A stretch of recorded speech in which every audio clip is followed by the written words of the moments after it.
Obviously excited to get back on the practice field. So gave them off Saturday. Had a normal week last week like we talked about last week. And then gave them off Saturday, brought them back Sunday night and had a little practice last night. And then redid the scouting report today and did some walkthroughs and stuff like that. So just getting off the field. So super excited about the opportunity these kids have created for themselves in our program to be able to have a home playoff game. And really excited about the challenge in Tulane. What we got? This past week for you, what's the challenge just this practice field-wise of having to kind of adapt to your new role of focusing on both sides there? I think the biggest thing was the pieces are in place for it to be consistent as it was prior to. So the practice piece of it is the easiest part of it. It's the in-between, obviously, of managing the now and then the 2026 and what that's going to look like. So the practice part is kind of my safe code right now. Get out there and get a do ball, and that thing runs itself. We got a lot of really, really good people in the organization that are a part of that. So the practice part's been really, really smooth. I know you didn't really get to work with Trinidad much before you became head coaches. What has that relationship been like getting to know him a little bit better? Yeah, I think all student athletes are pretty much the same. They want guys to push them. They want to have guys that believe in them. And obviously, I think they want to win. And they want to make sure we're doing everything possible to put them in a really good position in order to win. So the one-on-ones have been cool, just seeing him from a personality standpoint. Obviously, I've always known the competitor and how tough he was and all those different things. But getting to know him a little bit more on a personal level has been pretty neat, and kind of picking his brain on some things that he's really enjoyed and really liked, that he's thought helped him succeed, and then some other things that we could tweak within reason to improve his performance and our team's performance. So it's been really good to get to meet know a lot of those guys a lot better. You announced the Damian Washington and Michael Spurlock as part of your staff. What do you think about those guys? Like, what led to that? And also, could you be making any more staff announcements pretty soon? Yeah, I think, what we look for in players, we look for in our staff. Number one, do they love football? Number two, are they good people? Are they good human beings? And then number three, do they want to be here? And I think, obviously, some of these guys that have come back have already been here and already have a lot invested into this program and want to give back. They know what this place has done for them as a young man, and they want to have that same influence on young men right now, speaking on Spurlock. I had the ability to work with Coach Spurlock at another place, so I saw his energy and his ability to teach and teach the game at a very high level. So that was a no-brainer for me. LD, I just got to know throughout this process, has been a receiver coach for a couple of my good friends that I really respect in the business, came very highly recommended. And then once you interview that guy and you see his personality and how much he loves football and how intelligent he is and how he affects the people around him, he was a no-brainer. So we're really excited and moving that direction for next year, and I think he brings a lot to the program. That was something I was curious about, just putting together the offensive staff with you being such a defensive guy. Like, is the football world small enough where you know a lot of offensive guys too, or do you kind of have to reach out and ask other offensive guys for advice a little bit? When you're at Alabama for 5.5 years, you meet a lot of people. And so a lot of people come in and out of there. No, obviously I've been in this industry for a long time and developed a lot of really good relationships with a lot of people on both sides of the ball. And as your defensive coordinator for as long as I've been, you know what type of guys and offenses that you go against and who presents you problems. And then recruiting at a high level for a long time, you also know those recruiting battles with guys that do a really good job and make it really hard for you. So you take notes. Obviously, this is everybody's goal, in my opinion, that gets into football. At one point, they want to have the ability to lead their own program. And so you're taking notes as you go and kind of building your own roster, so to say. And then obviously from an agent standpoint, they have lists of guys as well that they think, from a profile standpoint of what you're looking for that could create value for your organization. But a lot of those were on a personal level where I either knew them personally or somebody that I really respected in the profession had their hands on them. And obviously I, went and got their opinion on it and then interviewed those guys. And we put in a pretty tedious process in the interview. And so we Zoom them first. If we like what we do on Zoom, then we bring them in because we want it to be a fit. We want it to be a fit for us and a fit for them, but more importantly, a fit for our players. And I think that's the most important thing in hiring people. Number one is retain the really good players that we have and then address those needs and be able to go out and recruit really elite players, convince them that Ole Miss is the best place to do that. So I think we're doing that. What's unique about this team? What do you like about this group? I think the grit, I think the toughness, I think they've got amnesia. I think it's a next play mentality, and it has been for a long time. I think they're very even kill. They don't get too high. They don't get too low. At the end of the day, they just want to be coached really hard. They want to have good plans on both sides of the ball. Energy and effort have never been an issue with this group. I think we've got older guys in critical leadership roles, And I think a lot of times when your best players are your best people and your best leaders, it becomes player-led. So these guys just want to spot the ball. They want to have good plans. They know this Tulane team's not the same Tulane team we played in week 4. They're well aware of that, and neither are we. And so we got to have a really good week of practice and great preparation and be the most excited to play. So probably their grit for me. The players don't have to worry about this, but you've got to balance to the calendar and what it is. And today was a very active day for the portal and guys getting in like that. How do you balance that, and have you started preparations because of the calendar for when that really gets going because guys are already getting in? Yeah, I mean, I think that's kind of free agency from the NFL standpoint. I mean, a lot of those guys are identified way before as far as from a evaluation standpoint. Are they good enough? Do they fit the scheme and all that? The only thing the portal allows you to do is start the communication part of it. But I think the evaluation process, I think that's the big thing in college football now. Those player personnel departments and all those type of things already have the list compiled of guys based on position. They're the best in the country at what they do that fit our schemes. And then at that point, the communication would start, with them and their representation to what are they looking for, what are we looking for, and the actual communication piece of it starts. So that's why a lot of guys have a lot of different jobs and a lot of different roles in these college. Obviously, departments are getting bigger and bigger, but there's no different than a scouting department in the NFL. You have the same concepts in college to be able to be ready for those things when that thing opens. So a lot of those guys obviously already know about, no different than in any news. You get new news every day, and we get those spreadsheets of guys that announce on social media that they're planning on entering. And so if we haven't had them cut up and we haven't evaluated, the evaluation process starts, and there's somebody potentially that we want to add to our team. So we have a lot of guys responsible for that. Throughout this process, I know it's still early, but how are maybe you evaluating or looking at practice differently now as the head coach compared to when you were the DC? I mean, obviously, the defensive side of the ball is the same as offensively. From a plan standpoint and all that, we got highly qualified guys that have been very successful doing it this year. So I'm not going in there and acting like I'm John Gruden all of a sudden, right? So, again, we've got a lot of guys that do it the right way. I think from a rotation standpoint, I think sometimes even me defensively, we get locked in on certain guys because we trust them or we see him as this, and sometimes it's really not that. And sometimes we can get blinders on for players that have the ability to play winning football that haven't been. And I think that's the biggest thing. And as an organization, one guy's not going to make that decision, but make sure we're using all the pieces that we can to give us our best chance to win the game. And what can players do, not what they can't do. And don't go by a checklist, and let's create some package for guys that can play winning football. Because to go make the run at this that you need to, somebody that has not had a significant role is going to have to step up and have a significant role, right, at a big time in a big game. I've been a part of too many of them not to see that.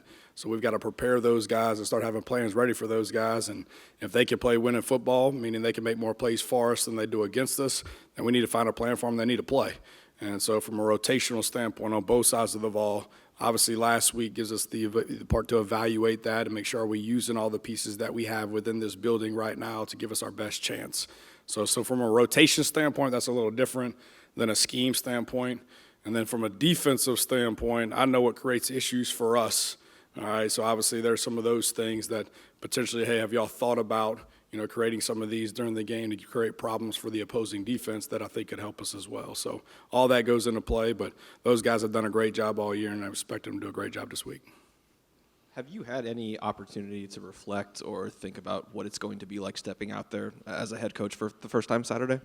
To be honest with you, no, and really don't plan to. I think, we owe this to the team, to the fans, to the university. To have blinders on right now, I know what it takes to win football games. I know what it takes to be successful in defense, and it's hard work, and you got to do it better than anybody else, and you got to be willing to do things that they're not. I think when you start getting caught up in moments and start taking pictures and do all that, your focus is on the wrong thing. And so for this is something hopefully whenever that last game is, and we put it, forth our best effort, whatever the result of that is, then you'll have some time to sit back and kind of look back on it and be able to evaluate it. Did you do it the right way? Could we do it better and all that? But right now, I'm not trying to enjoy anything. I'm trying to prepare extremely hard and get a good plan in place for these players and hold them accountable to practice the right way and prepare the right way to give them themselves the best chance. So that would be at a later time. I'll let my kids do that.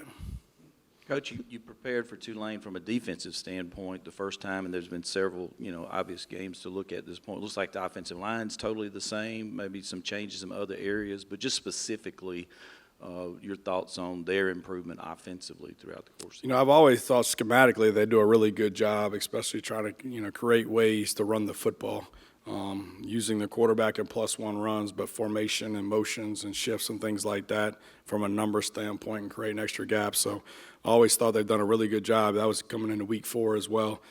Their tackle, who's been a 2-time all-conference player for them, didn't play versus us in the first game, who I think is probably their best offensive lineman. So some of that has moved around a little bit, and I think they're good up front.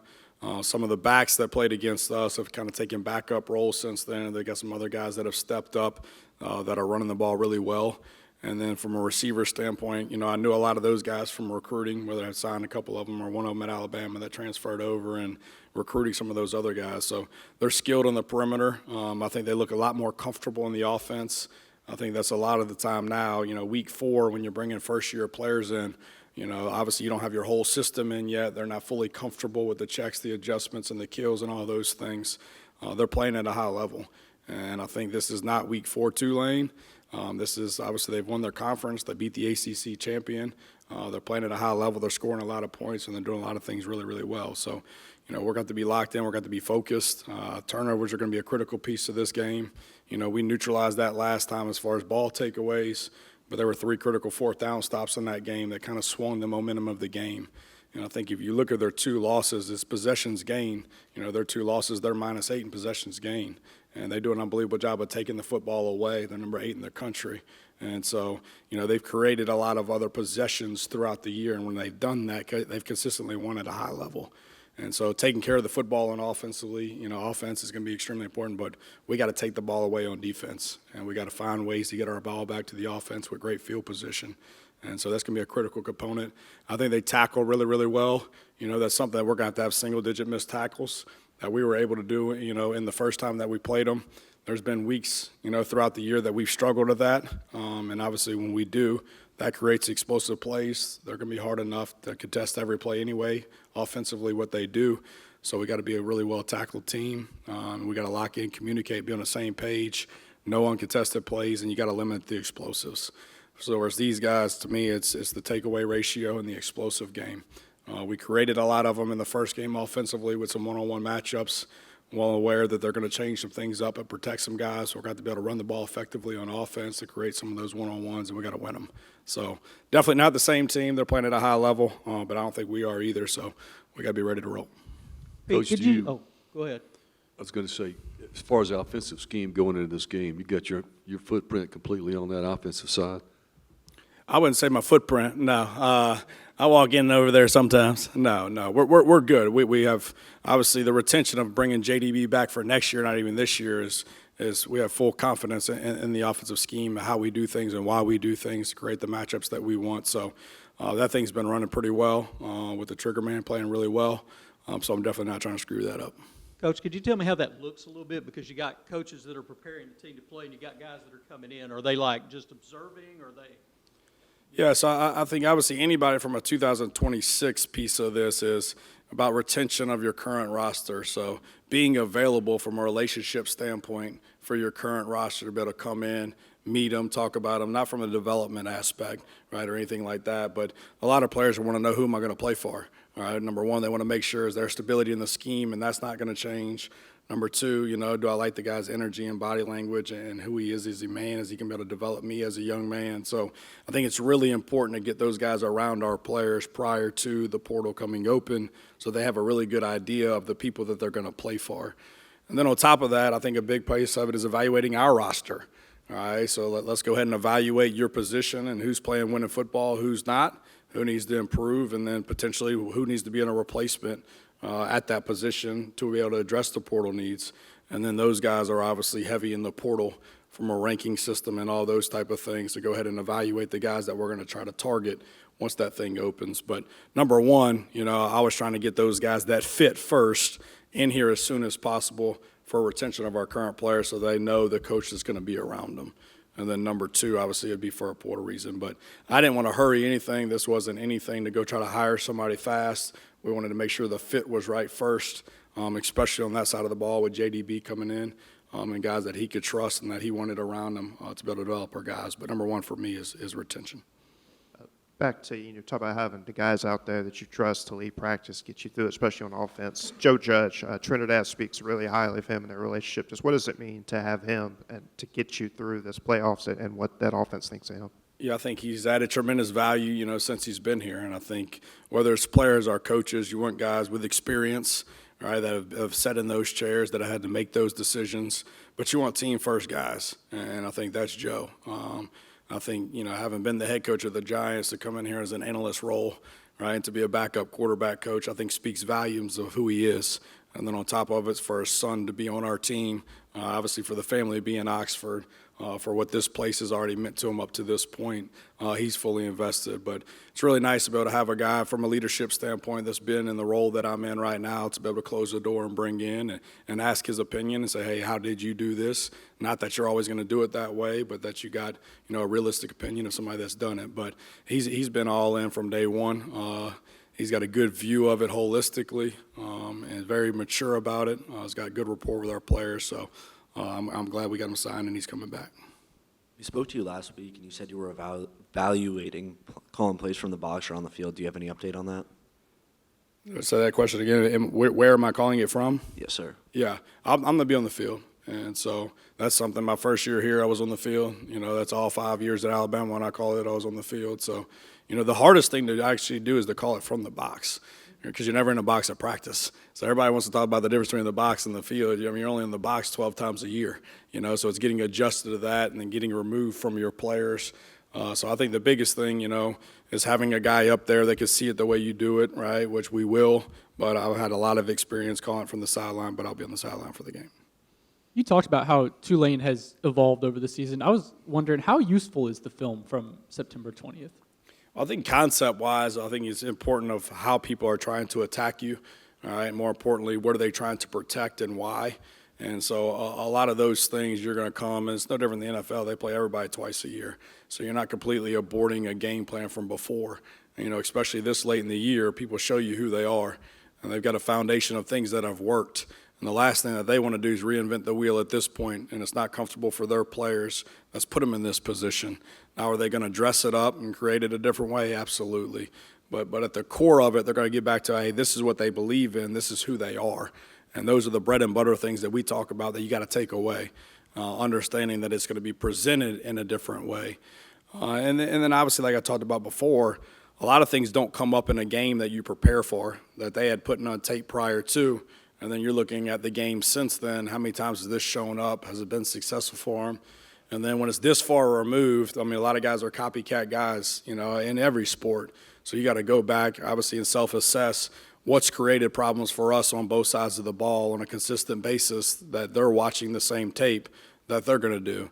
So you're kind of playing coordinator on the other side of the ball as well, on some of those explosives that you've given up and some things that you haven't done well up to this point, knowing they're going to try to take advantage of those and prepare your guys from a copycat standpoint as well. So they're going to be who they are. You don't get to this point, in college football and try to change who you are and change an offense and change a defense. Your players feel that. They sense that. They're not comfortable with that. So, this is going to be about preparing the right way, having really good execution, all right, and being the most excited to play. I told y'all this before. I've been fortunate to be in a lot of these, and it's the team that's most excited to play, that's the most well-prepared, that practice the best, and that's going to make the least amount of mistakes. And those mistakes come from proper preparation. And so we got to lock in and focus and have a really good week, and we got to be excited to play. In this time of transition, which players have you seen step up and take a bigger leadership roles? Yeah, I think obviously the older veteran guys that have been here for a while, the Tyler Banks of the world and all those that this place means so much to, I think have done a good job making these young guys understand, hey, y'all might get another shot, but we don't. Make sure everybody in this room is doing everything they can for this senior class, this senior group that's put together a 3-year stretch that really hadn't been done here in a while. And so I think, they've kind of made them feel that responsibility. Number one, they've got to do that themselves, being the older guys, and set the right example. But they're expecting everybody in every chair to do their job, to do their 111, to put us in a position to be able to win. So I think we have a high-character group. I think we have all year. It's kind of been consistent. And we got a lot of selfless guys. So that there's a lot of buy-in right now to make sure we're doing everything that we can control and in order to give ourselves our best chance to win the football game. And then at that point, you got to spot the ball and go play. Hey, Coach, you talked about your developing relationship with Trinidad, and we know his story, how incredible it is. I just want to ask you, even though he wasn't in your room all year, what's impressed you the most since he's come on campus, leadership-wise and all that?